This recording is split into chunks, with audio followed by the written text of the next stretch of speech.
大家好，我是猫大，欢迎来到这一期的猫大奇闻录。这两天最火的新闻莫过于 NASA 登陆火星了，让人感觉伊隆马斯克的火星移民计划又进了一步。其实登陆火星比登陆月球难多了。火星上呢，因为没有足够的温室气体，也不适宜人类生存。之前伊隆马斯克在美国著名的脱口秀节目 The Late Show 上面说，人们要移民火星，就必须让火星变暖。而最快的解决方案就是在火星的极点上面扔下核弹，通过核弹爆炸可以使火星上相当大一部分的冰帽蒸发，释放出足够的水蒸气和二氧化碳，让火星的温度持续升高，变得更加的宜居。这个想法可以说十分大胆，感觉也只有这位钢铁侠才能做出如此大手笔的动作。但其实呢，这种大手笔的改造星球计划并不是伊隆马斯克的首创。今天就让我们一起来看一看上个世纪苏联和美国都有哪些感天地泣鬼神，你敢想我就敢干的疯狂地球改造计划吧。二战结束之后，美国尝到了核武器的甜头，也看到了核能巨大的潜力，开始琢磨着如何在和平时期利用核能发展国民经济。1961年，美国出台了离投计划，氢弹之父爱德华·特勒就是这项计划的发起人和强烈支持者。特勒老爷子早期设想的聚变发电站，大致就是在地上先挖个洞，四周装上某种能把光热辐射冲击波转化成可进入动力循环能量的黑科技，然后在这里边咣咣咣持续炸氢弹，以此来实现核聚变发电。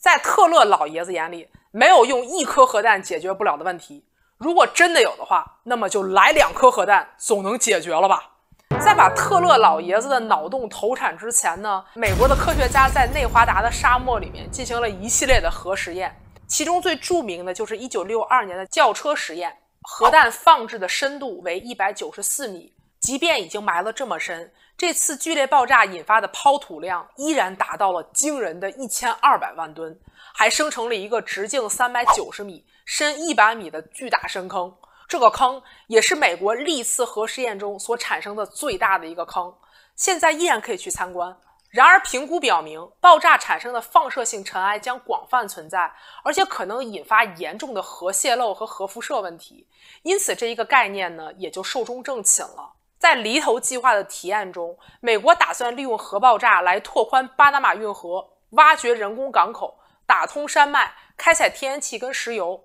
但是它带来的核辐射问题也引发了巨大的争议，民众并不支持这个计划，所以美国在进行了一系列核试验之后，也并没有大规模的开展核能计划。离投计划的这些疯狂提案也都成为了纸上谈兵。但是 however， 在山的那边，海的那边有一群苏联人。这个苏联人表示，在未来的几十年里，我们要教会全世界如何把这核武器玩出花来。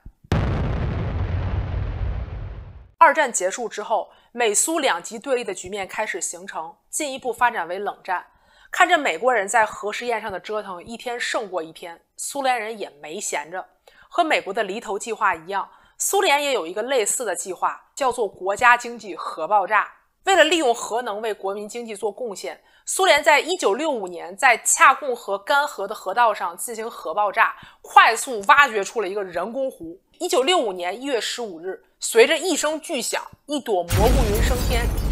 ，1万立方米的土壤被抛上了天，形成了一个直径430米、深约100米的锥形坑。后来在这个大坑的基础上，经过简单加工，就形成了一个核爆炸的人工水库恰贡湖，一个总容积达1700万立方米的漏斗型水库便建成了。这个恰贡湖水库算是多快好省的完成了，但是这水能喝吗？它会有辐射吗？根据苏联人的说法，爆炸后辐射很快就降低了，50天以后就达到了安全标准。当时苏联的原子能部长斯拉夫斯基为了安定民心，还率先发挥了领导带头作用。他一身虎胆，第一个跳到湖里面游泳，以证明这个湖水是安全的，非常适合农田灌溉和牲畜饮用。这位老爷子呢，也一直活到了1991年，享年93岁。虽然这位老爷子很长寿，也是一身虎胆，但这只是苏联的一面之词。苏联解体之后，这个湖归了哈萨克斯坦，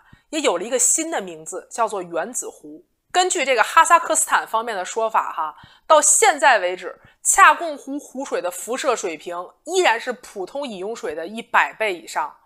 而且这个湖是严禁游泳的，游客可以去参观，但必须穿戴全套的防护服，否则后果自负。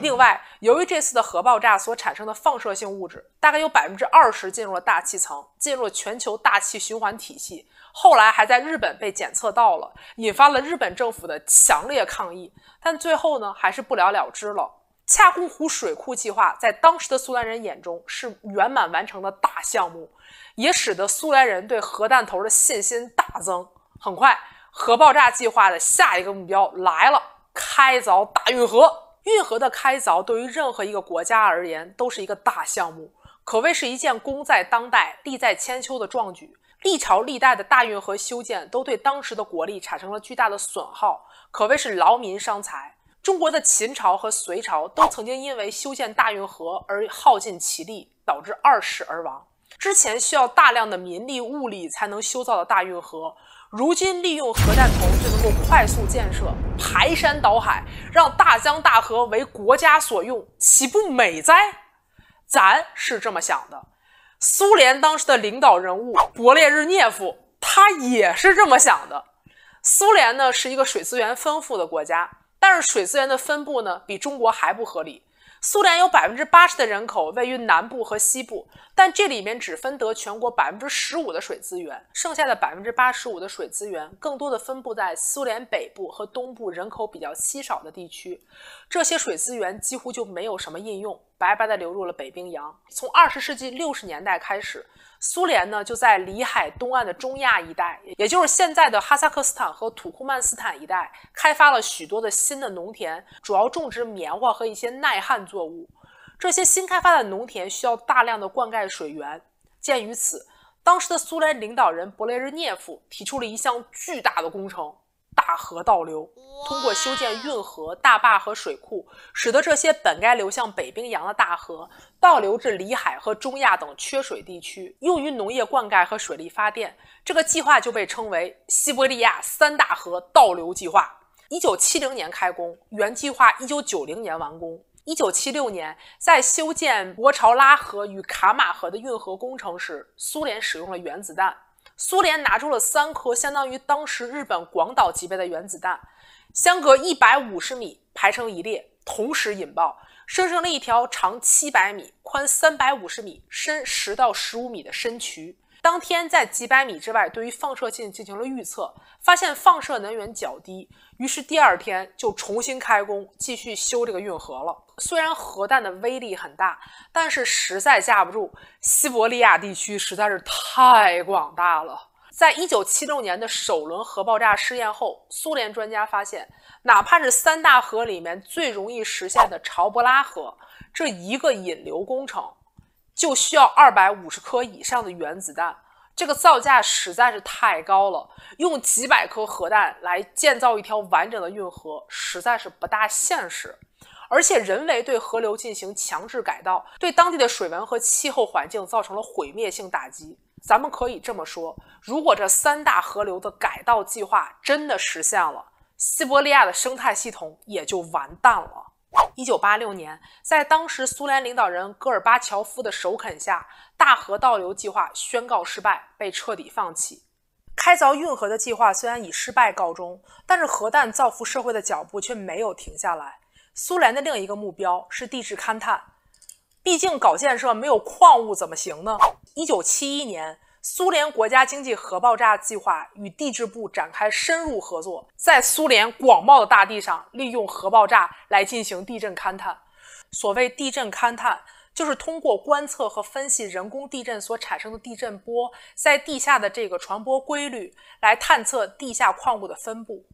通过利用核爆炸形成4到6级的地震，苏联人在14条勘测线上进行了39次地震勘测，地质断面延伸达到7万公里。通过这种方式，快速地摸清了自己的地质家底儿。在搞定了欧洲部分和里海沿岸的勘测之后，苏联人把魔爪伸向了西伯利亚，发现了10多个潜在的油气田。这么多矿藏，那可都是地下埋藏的真金白银呐！苏联觉得光搞清矿藏情况还不够，还得继续利用核能，大上快干，开采这些地下矿藏。截止到苏联解体之前，根据不完全统计，苏联人在115个地下坑道里共完成了128个核爆炸，全苏联所有的顶尖物理学家都参与了这个计划。然而，你以为苏联人的核爆炸艺术就到此为止了吗？太天真了。当时的苏联科学家还曾建议，干脆就把核废料与核弹共处一室，利用地下核爆的热量，将废料转化成玻璃，再固化成盐，其放射性呢也能够逐渐的烟消云散，彻底解决核废料这一工业废料的巅峰难题。而这个原理和这个过程，不就是千百年来人类所苦苦追寻的物理王道——永动机吗？任谁看了不得说一句，你们这帮苏联人真是一帮物理小天才啊！就这帮人不给他们发个诺贝尔和平奖都不带解恨的。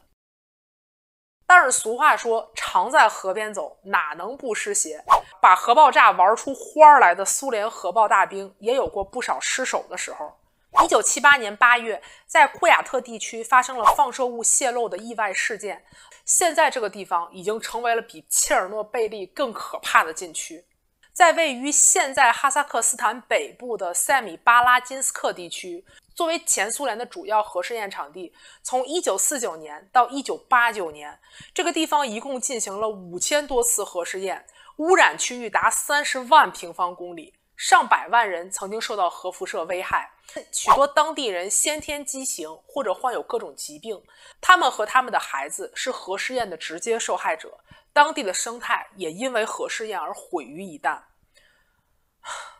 好在这一系列的疯狂举动都随着苏联的解体而烟消云散。90年代，随着苏联的解体和冷战落幕，大国纷纷加入全面禁止核试验条约，核爆的艺术也终于能够消停了。好，今天节目就到这里，欢迎点赞、转发、订阅，并且给我们留言。我们下个节目见，拜。